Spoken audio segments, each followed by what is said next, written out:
Assalamualaikum warahmatullahi wabarakatuh. Pada video pembelajaran ini, saya akan membahas materi mengenai konflik sosial dan resolusi dakwah. Materi ini merupakan bagian dari kajian sosiologi dakwah yang membahas bagaimana konflik terjadi dalam masyarakat serta bagaimana dakwah dapat berperan sebagai solusi dalam menciptakan kehidupan yang damai, harmonis, dan berkeadilan.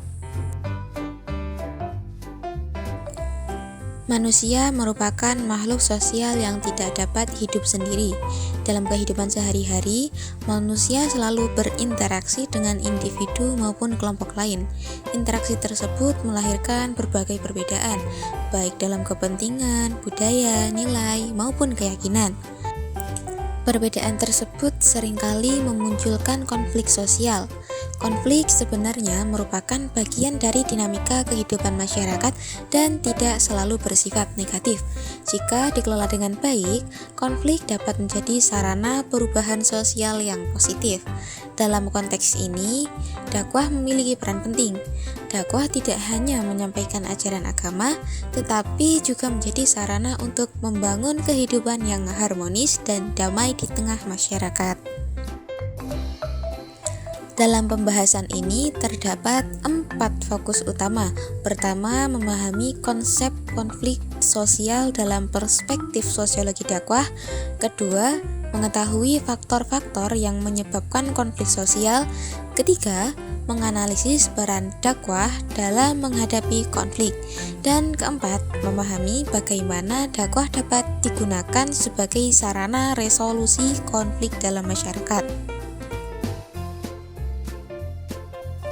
Konflik sosial adalah suatu kondisi ketika terjadi pertentangan antara individu maupun kelompok karena adanya perbedaan kepentingan, nilai, tujuan, atau cara pandang.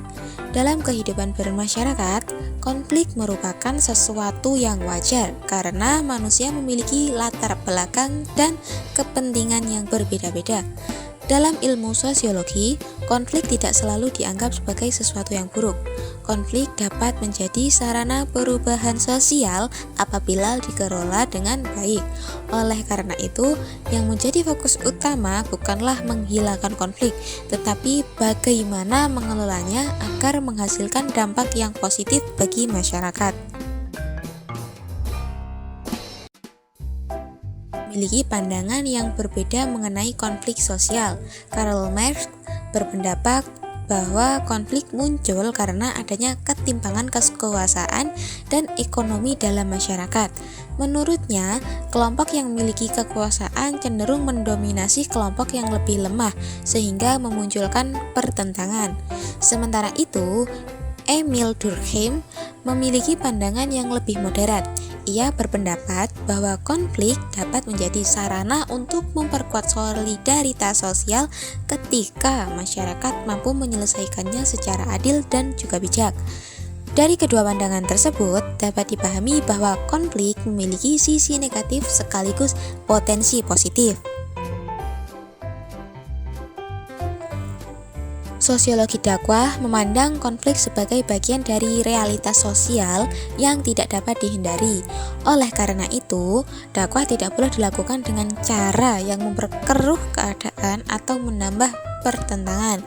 Sebaliknya, dakwah harus menjadi sarana untuk menghadirkan nilai-nilai Islam yang rahmatan lil alamin. Melalui dakwah yang bijaksana, masyarakat dapat memahami pentingnya perdamaian, keadilan, serta sikap saling menghormati sehingga konflik dapat diarahkan menuju penyelesaian yang konstruktif. Terdapat berbagai faktor yang menyebabkan munculnya konflik sosial. Perbedaan karakter, persepsi, dan kepentingan antar individu seringkali memicu kesalahpahaman. Selain itu, perbedaan budaya juga dapat menimbulkan perbedaan cara pandang terhadap suatu persoalan. Faktor ekonomi dan politik juga menjadi penyebab yang cukup dominan, terutama ketika terjadi persaingan dalam memperoleh sumber daya atau kekuasaan. Di samping itu, perubahan sosial yang berlangsung cepat seringkali menimbulkan ketegangan karena tidak semua anggota masyarakat mampu beradaptasi dengan perubahan tersebut. Indonesia merupakan negara yang memiliki keberagaman agama, budaya, dan suku bangsa. Keberagaman tersebut merupakan kekayaan sosial yang harus dijaga bersama. Namun, dalam praktiknya, konflik keagamaan dapat muncul ketika seseorang memahami ajaran agama secara sempit dan menolak keberadaan kelompok lain.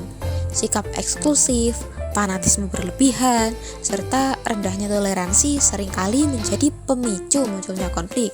Oleh karena itu, diperlukan pemahaman agama yang moderat agar perbedaan dapat disikapi secara dewasa. Dakwah memiliki peran yang sangat penting dalam merespon konflik sosial. Dakwah tidak hanya berfungsi menyampaikan ajaran agama, tapi juga membangun kesadaran sosial masyarakat. Melalui dakwah, masyarakat diberikan pemahaman mengenai nilai-nilai toleransi, keadilan, dan perdamaian. Dakwah yang dilakukan secara bijaksana dapat mengurangi kesalahpahaman, memperkuat persaudaraan, dan membangun sikap saling menghormati di tengah perbedaan. Salah satu pendekatan penting dalam dakwah adalah dialog. Dialog memungkinkan setiap pihak menyampaikan pendapat, kebutuhan, dan perasaan secara terbuka. Ketika komunikasi terjalin dengan baik, kesalahpahaman dapat dikurangi dan rasa saling percaya dapat dibangun kembali.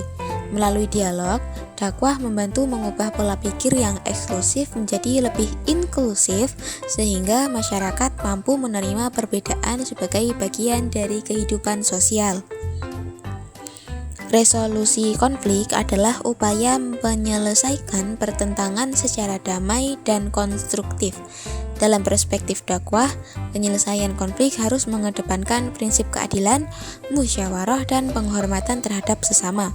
Dialog dan musyawarah menjadi sarana penting untuk menemukan solusi yang dapat diterima semua pihak. Selain itu, penyelesaian konflik juga harus menyentuh akar masalah, seperti ketimpangan sosial dan ketidakadilan ekonomi. Dengan demikian, konflik tidak hanya berhenti sementara, tetapi benar-benar terselesaikan. Berdasarkan pembahasan yang telah dijelaskan, dapat disimpulkan bahwa konflik sosial merupakan bagian dari dinamika kehidupan masyarakat yang muncul karena berbagai perbedaan. Konflik tidak selalu bersifat negatif, tapi dapat menjadi sarana perubahan apabila dikelola dengan baik. Dalam perspektif sosiologi dakwah memiliki peran strategis sebagai sarana edukasi, dialog, mediasi, dan transformasi sosial. Melalui pendekatan yang humanis, dialogis, dan berdasarkan nilai-nilai Islam, dakwah mampu menjadi solusi dalam mengelola konflik sosial serta mewujudkan masyarakat yang harmonis, damai, dan berkeadilan. Demikianlah pembahasan mengenai konflik sosial dan resolusi dakwah. Dari materi yang telah dipaparkan, kita dapat memahami bahwa konflik sosial merupakan bagian dari kehidupan masyarakat yang tidak dapat dihindari karena adanya perbedaan kepentingan, nilai budaya, maupun keyakinan. Namun, konflik tidak selalu harus berakhir dengan perpecahan. Melalui dakwah yang mengedepankan nilai-nilai Islam seperti toleransi, keadilan, musyawarah, dan perdamaian, konflik dapat dikelola dan diselesaikan secara konstruktif. Dakwah tidak hanya berfungsi sebagai sarana penyampaian ajaran agama, tapi juga sebagai media transformasi sosial yang mampu menciptakan kehidupan masyarakat yang harmonis dan berkeadilan. Semoga materi ini dapat menambah wawasan kita tentang pentingnya peran dakwah dalam menghadapi berbagai konflik sosial yang terjadi di tengah masyarakat, serta mendorong kita untuk menjadi pribadi yang lebih bijaksana dalam menyikapi perbedaan. Terima kasih telah menyaksikan video pembelajaran ini sampai selesai. Jangan lupa untuk memberikan like, komentar, dan subscribe agar tidak ketinggalan video pembelajaran berikutnya. Sampai jumpa pada materi selanjutnya. Assalamualaikum warahmatullahi wabarakatuh.